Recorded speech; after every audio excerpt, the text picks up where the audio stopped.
आवाज देता हूँ सुहाना को, जो आए और अपनी तकरीर को पेश करें।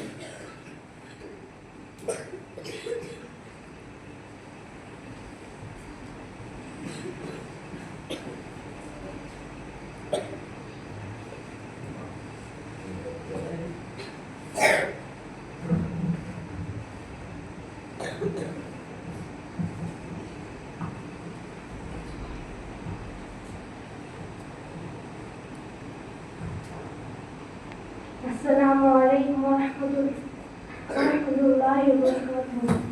आदरणीय प्राचार्य, मुख्याध्यापक, शिक्षक वर्ग, माननीय उपस्थित पालक आणि माझे प्रिय मित्र मैत्रिणी, आपल्या सर्वांना स्वतंत्र दिनाच्या हार्दिक शुभेच्छा। आज आपण इथे एकत्र जमलो आहोत आपल्या देशाच्या 78वा दिन साजरा करण्यासाठी। हा केवळ एक सण नाही, तो आपल्या स्मृतीचा, अभिमानाचा आणि आठवणीचा दिन आहे। आपण जे आज स्वतंत्र दिन साजरा करत आहोत तो आपल्याला सहज मिळाला नाही। ब्रिटिश सत्तेने 150 वर्ष आपल्या देशावर राज्य केले।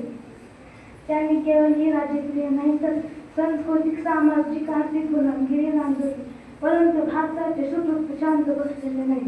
1857 पहिला स्वतंत्र संग्राम, मंगल पांडे आणि तात्या टोपेंचा पराक्रम, 1855 मध्ये काँग्रेस स्थापना, राजकीय लढण्याची सुरुवात, महात्मा गांधींनी अहिंसेचा मार्ग स्वीकारून सविनय चळवळ आंदोलन केलं, नेताजी सुभाषचंद्र बोस, आझाद हिंद यांनी फौज उभारली आणि आंतरराष्ट्रीय सत्ता केली, चंद्रशेखर आझाद, लोकमान्य टिळक, डॉक्टर बाबासाहेब यांचे योगदान विसरून चालणार नाही। 15 ऑगस्ट 1947 रोजी पंडित जवाहरलाल नेहरू यांनी ऐतिहासिक भाषण दिलं, ब्रिटिश सत्तेपासून मुक्त मिळवली, रोजी पण इतिहासाची सर्वात तेजस्वी राष्ट्र ठरवली। आज भारत जगातील मोठा लोकशाही देश आहे। आपला देश भूगोलासारखा मान नाही, तो संस्कृतीने एकाने मान आहे। आज भगतसिंग, गांधी, मौलाना आझाद, वल्लभभाई या सर्वांनी देशासाठी लढा दिला। आज गरज आहे हिंदू, मुस्लिम, शीख, ईसाई या सर्वांनी एकत्र यायची।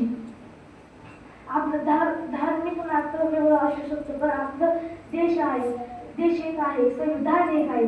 शेवटी स्वतंत्र म्हणजे केवळ कार्यक्रम नाही, तो स्वतंत्र लढ्याच्या आठवणीचा आधार, तो आहे आजवरचा पूर्ण विचार, तो आहे भविष्यातील देश निर्माणाचा संकल्प।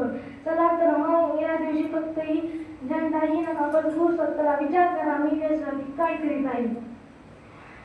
जय हिंद, जय भारत। तिरंगा आमचा अभिमान आहे, तिरंगा आमचा अभिमान आहे, तोच भारत मातेचा जान आहे, तोच भारत मातेचा जान आहे, शहीदाच्या रक्ताने रंगला आहे, म्हणून तितका मान आहे।